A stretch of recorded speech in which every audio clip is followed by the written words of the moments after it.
묵상기도 하심으로 새벽 예배를 시작하겠습니다. 하나님 감사합니다. 한밤에도 주님의 품에 우리를 편히 쉬게 하셨다가 새날을 주시고 예배케 하심을 감사합니다. 하나님께 더욱더 가까이 나아가는 하루가 되게 하시고 하나님의 임재와 영광을 경험하는 복된 하루가 되도록 인도하여 주옵소서. 어린 양의 보혈로 주의 백성들을 지키시고 인도하셔서 어떤 고난도 또 어떤 해함도 상함도 없도록 하나님이 천군 천사 동원하셔서 보호하시고 인도하여 주옵소서. 오늘도 우리 인생의 모든 짐과 문제들은 주께 온전히 의탁하오니 주님이 담당해 주시고 세상에 줄 수 없는 참된 평강과 안식을 누리게 하여 주옵소서. 이 하루도 온전히 주께 부탁드리며 예수님의 이름을 위하여 간절히 기도하옵나이다. 아멘. 찬송 486장 드리겠습니다. 이 세상에 근심된 일이 많고 참 평안을 몰랐구나. 내 주 예수 나로라 부르시니 곧 평안이 쉬리로다. 주 예수의 구원의 은혜로다.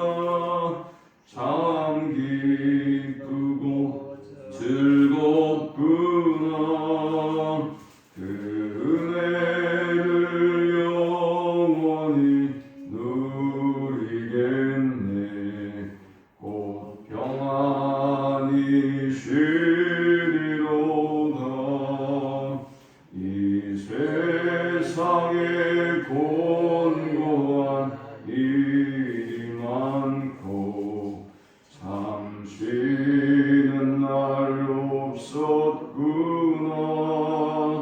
내 주 예수 날 사랑하시오니 곧 평안이 쉬리로다.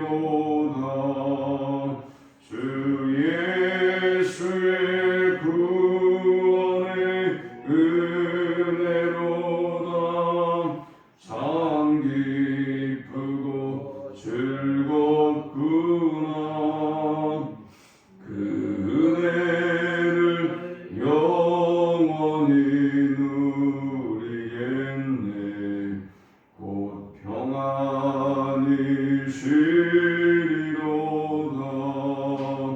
이 세상에 죄악된 일이 많고 참 죽을 일 쌓였구나. 내 주 예수 날 건져주시오니 곧 평안이 쉬리로다.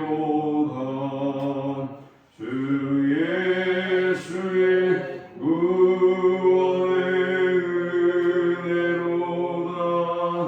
참 기쁘고 즐겁구나. 그 은혜를 영원히 누리겠네. 곧 평안이 쉬리로다. 아멘. 오늘 이 시간에 주시는 살아계신 하나님의 말씀은 구약성경 욥기 17장 6절에서 16절의 말씀입니다. 하나님이 나를 백성의 속담거리가 되게 하시니 그들이 내 얼굴에 침을 뱉는구나. 내 눈은 근심 때문에 어두워지고 나의 온 지체는 그림자 같구나. 정직한 자는 이로 말미암아 놀라고 죄 없는 자는 경건하지 못한 자 때문에 분을 내나니 그러므로 악인은 그 길을 꾸준히 가고 손이 깨끗한 자는 점점 힘을 얻느니라. 너희는 모두 다시 올지니라. 내가 너희 중에서 지혜자를 찾을 수 없느니라. 나의 날이 지나갔고 내 계획, 내 마음의 소원이 다 끊어졌구나.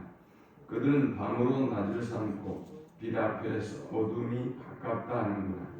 내가 수월이 내 집이 되기를 희망하여 내 침상을 흑암에 펴놓으니 무덤에게 너는 내 아버지라 부더기에게 너는 내 어머니 내 자매라 할지라도 나의 희망이 어디 있으며 나의 희망을 누가 보겠느냐. 우리가 흙 속에 쉴 때에는 희망이 수월의 문으로 내려갈 뿐이니라. 아멘. 욥은 이 모든 것을 잃은 고통 그리고 또한 치열한 영적이고 내면적인 고통과 아픔을 경험하면서 사실은 그 고통이 이 벗들을 잃고 또 아내를 잃고 또 내면의 하나님에 대한 하나님의 약속에 대한 그 모든 것들이 무너지는 일이야말로 사실 1장과 2장에서 외적인 조건을 잃어버리는 것보다 훨씬 더 힘들고 어려운 문제이고 또 영적인 투쟁이죠. 욥은 지금 4장부터 이 내면의 영적인 전쟁을 계속하고 있습니다. 하나님이 까닭없이 자기를 치고 있고 또 자기를 공격하고 있고 자기를 대적하고 있어요. 그의 표현에 의하면 하나님이 자기를 향해서 화살을 날려서 자기는 고통 중에 있다고 지금 죽어가고 있는 것이죠. 화살이 자기를 향해서 오기 때문에 그런 고통과 아픔 가운데도 흔들리지 않았던 비결을 지난 16장의 후반부부터 어제 본문까지 보여주었습니다. 욥은 그 가운데서도 쉬지 말고 하나님 앞에 탄식하며 기도하며 나아갔습니다. 또 욥은 하나님이 자신을 중재해 주시기를 하나님이 그에게 고통도 주시지만 하나님도 그에게 중재자가 하나님이 또다시 그에게 중재자, 중보자가 되기를 소원하고 있습니다. 그 말은 무슨 얘기죠? 하나님이 자신에게 고통을 주면 사람들이 변호해주고 다른 어떤 존재가 제3자 입장에서 욥은 그런 사람 아닙니다. 욥은 무죄한 사람입니다. 라고 욥을 변호해주고 욥의 편에 서줘야 되는데 욥이 왜 그렇게 말하는 것일까요? 이 땅에는 자신을 변호해줄 만한 사람이 없다는 것을 욥이 잘 알고 있는 것입니다. 이 땅에는 자신을 믿어줄 만한 사람이 없고 자신의 의인됨을 믿어줄 만한 사람이 없기 때문에 욥이 하나님이 자기를 공격해도 하나님이 자기를 변호해 주시기를 기도하고 있습니다. 여러분 세상에서 여러분을 다른 사람도 안 믿어준다면 여러분의 어떤 삶이나 여러분의 존재나 여러분이 하는 말들에 대해서 아무도 믿어주지 않는다면 들어주지 않는다면 그 고통이 얼마나 대단하겠어요. 오늘 본문에 보면 욥은 친구들이 자신을 향하여 침을 뱉는다 라고 하는데 이 모욕과 수치 속에 인간이 산들 무슨 의미가 있으며 또 어떻게 살아갈 수가 있겠습니까? 그럼에도 욥은 하나님이 중보자가 되어주시기를 간절히 구하면서 이 고난과 어려움들을 극복해 나아갑니다. 세 번째 우리가 살펴보았던 것은 욥의 소망이죠. 만일 욥이 소유의 소망을 두었으면 욥은 이미 끝난 거예요. 이 땅에서 자신이 먹을 것, 입을 것, 또 어떤 자신의 재물의 소망을 두고 살았다? 그러면 욥의 인생은 이미 없는 것입니다. 이 땅의 사람들이 왜 막 극단적인 선택을 하고 그렇게 좋지 않은 뉴스들이 자꾸만 흘러나오는 것이죠. 이 땅의 사람들은 어리석게도 자신에게 주어진 하나님의 선물과 축복에 오히려 더 마음을 빼앗기고 살아요. 하나님께 마음을 두고 하나님께 소망을 두고 살아야 될 텐데 하나님이 준 선물에 관심이 있으니까 하나님이 그러실 분은 아니지만 자기의 영적인 상태에 따라서 자기의 감정의 상태에 따라서 하나님의 음성이 들리지 않거나 하나님과 조금 멀어졌다고 생각할 때는 이런 사람들은 어떻게 할까요? 이제 보이는 것들에 소망을 두고 있었기 때문에 이것들이 사라져버리면 살 소망이 없어져 버리는 것이죠. 어리석은 사람들이죠.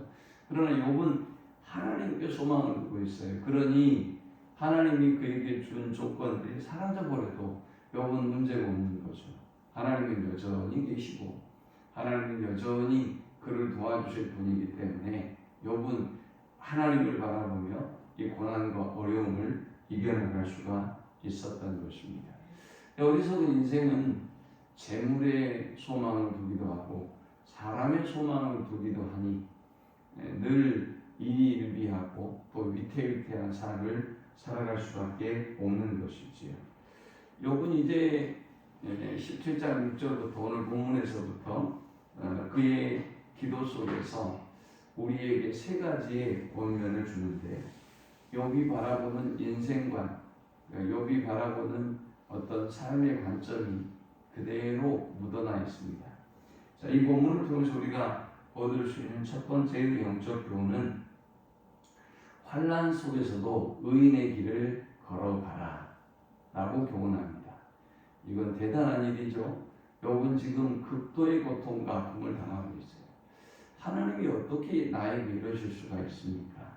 하나님이 살아계시다면 내가 그토록 헌신하고 충성하고 내가 말없이 원망불평하지 아니하고 최선을 다했는데 하나님 어떻게 나에게 이럴 수가 있습니까? 라고 따지는 것이 일반적인 사람들의 모습 아니겠습니까? 그러나 그는 이 고난과 어려움 가운데도 묵묵히 뭐라고 고백하느냐? 꾸준히 그 길을 가겠다 라고 고백합니다. 9절에 보니까 꾸준히 그 길을 가겠다. 그 다음 또 9절의 끝부분에 보니까 점점 힘을 얻느니라고 했어요. 점점 더 믿음도 약해지고 열심도 약해지고 기도도 약해지고 점점 더 시험에 들어야 될 텐데, 고난이 깊어지면 깊어질수록 욥은 점점 더 힘을 얻는 거예요. 사람들이 자기를 대적하고 욕하고 조롱하면 조롱할수록 더욱더 힘을 얻어서 나는 믿음의 길을 갈 것이다. 나는 흔들리지 아니하고 하나님과 동행하는 삶을 살 것이다 라고 지금 선언하고 있는 것입니다.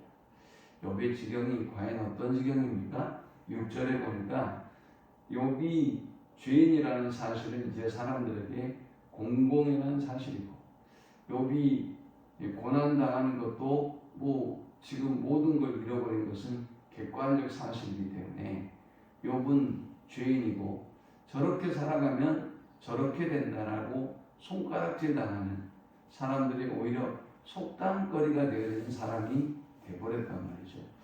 이 상황에 얼마나 사실 고통스럽겠습니까? 또 욥은 이야기하기를 7절에 내 눈은 근심 때문에 어두워지고 얼마나 울었으면 눈이 상한다는 것이죠. 나의 온 지체는 그림자 같구나. 이 말은 곧 죽음에 이르는 곧 사라질 상태가 되었다는 것입니다. 8절에 정직한 자는 이로 말미암아 놀라고 죄 없는 자는 경건하지 못한 자 때문에 분을 난이 있습니다. 사람들은 욥의 모습을 보고 깜짝 놀라고 놀립니다. 그럼에도 불구하고 욥의 결정은 무엇이냐? 의인은 그 길을 꾸준히 가고 손이 깨끗한 자는 점점 더 힘을 얻느니라 했습니다. 여러분, 우리의 고난이 아무리 깊어져도 꾸준히 그 길을 걷는 여러분 되시기를 축원합니다. 꾸준히 예배의 길을 걸어가고 꾸준히 기도의 길을 걸어가고 꾸준히 하나님 앞에 봉사하고 충성하는 게 더욱더 헌신하고 충성할 수 있는, 흔들리지 아니하는 여러분 되시기를 축원합니다. 아니, 그보다 더 한 발 나아가서 점점 더 힘을 얻는 여러분 될 수 있기를 축원합니다. 두 번째, 이 본문을 통해서 우리가 얻을 수 있는 영적 교훈은 사람의 지혜를 구하지 말라라는 것입니다. 욥은 욥의 친구들을 보면서 10절에 말하기를 너희는 모두 다시 올지니라 내가 너희 중에서 지혜자를 찾을 수 없느니라 했습니다. 욥은 친구들뿐만이 아니라 인생 중에서 어떤 희망을 지금 찾지 않고 있는 것입니다. 사람에게 희망을 걸지 않는 것입니다. 사람에게 이 위기와 문제의 원인을 묻지도 않고 이 문제와 어려움을 극복할 수 있는 원리와 방법을 찾지도 않습니다. 이것이 욥의 바른 인생관이고 바른 믿음이에요. 그런데 어리석은 사람들은 성경에서 아무리 얘기를 해도 여전히 사람을 의지하고 사람을 바라보고 또 사람에게 구원을 찾아요. 내 문제와 내 상황을 누가 어떻게 또 누가 나의 힘이 되고 이런 생각을 하고 있으니 인생을 헛되이 살아갈 수밖에 없지 않겠습니까? 욥은 친구들에게 희망을 찾지 않습니다. 세상에 있는 그 누구에게도 자신의 이 고난과 어려움을 극복하게 해줄 지혜를 구하지 않아요. 그건 자기 자신도 마찬가지죠.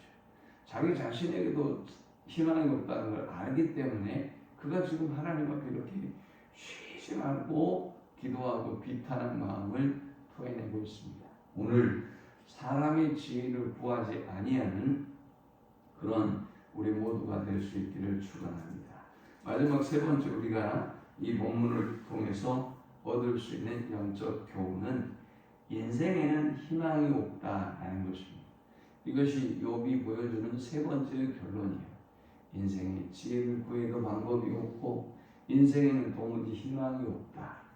욥은 어떻게 보면 욥기서를 보면 사람들은 욥은 굉장히 정신적으로 이미 지금 우울증에 깊은 상태다. 뭐 이런 이야기를 하는 사람이 있습니다. 아니 여러분 심리학적으로 자꾸 성경을 분해하고 하려고 하는데 지가 이 상황이 되면 어떨까요? 지가 이 상황이 되면 무슨 정신 분석을 하고 그따위 짓을 하겠어요? 여러분이 지금 이 상황이 됐다고 한다면 무슨 삶이 무슨 의미가 있으며 사람이 무슨 의미가 있고 인생이 무슨 의미가 있겠어요? 그냥 얼른 하나님이 데려가시면 그것이 저에겐 최고의 희망입니다 라고 얘기하지 않겠어요? 욥은 희망의 사람이에요. 우리가 지금 욥기서를 보면. 그런데 욥의 희망이 없어요. 절망으로 바뀌었어요. 모든 희망을 하나님께 걸었는데 그의 희망은 사람에게 건 것도 아니고 돈에 건 것도 아니고 하나님께 두었는데 하나님이 자기를 대적하고 하나님이 자기를 안 도와주니 이거 참 기가 막힌 일 아닙니까? 그래서 욥의 희망은 절망이 되었습니다. 그는 말하기를 이제 죽음이 가까웠어요. 어둠이 가까웠어요. 그래서 친구들은 뭐라고 얘기했느냐? 12절에 야 이제 너의 밤은 끝나고 낮이 올 거야. 네가 회개하고 돌아오면 하나님이 너의 밤을 낮으로 바꿔주실 거야. 너의 전망을 희망으로 바꿔주실 거야 라고 말하지만 욥은 그들의 생각을 받아들이지 않습니다. 욥은 말하기를 하나님이 내 어둠을 낮으로 바꿔주지 않아. 나는 이 고난에 대해서 하나님께 그토록 호소했지만 하나님이 들어주지 않고 있으니 하나님이 나를 오히려 죽이려고 들고 있어. 그러니 너희의 말은 희망이 있다고 하는 너희의 말은 틀렸어 라고 지금 하고 욥은 죽음을 사모하고 죽음이 가까웠음을 오히려 애창하고 있습니다. 그러면서 뭐라고 얘기하느냐? 너무 비참하게도 14절에 무덤이 내 아버지라 구더기에게 너는 내 어머니라 내 자매다 라고 할지라도 나의 희망이 어디 있으며 나의 희망을 누가 보겠느냐. 이제 자신이 죽음이 임박했고 죽음의 상태에 다다랐다고 해도 자신은 이 땅에 희망이 없다는 거예요. 이 땅에 살 소망이 없다고 그러지 않습니까? 욥이 지금 그런 이야기를 하고 있습니다. 또 16절에는 우리가 흙 속에서 쉴 때는 희망이 수월의 문으로 내려갈 뿐이니라 했습니다. 욥의 희망은 절망으로 바뀌었고 또 그의 그 절망은 죽음으로 그를 이끌어 가고 있습니다. 그런데 여기서 우리가 주목해야 할 사실이 있어요. 아니, 죽으려면 그냥 죽으면 되죠. 그러지 않겠습니까? 죽으려면 그냥 잠자고 있다 죽으면 되지 않겠습니까?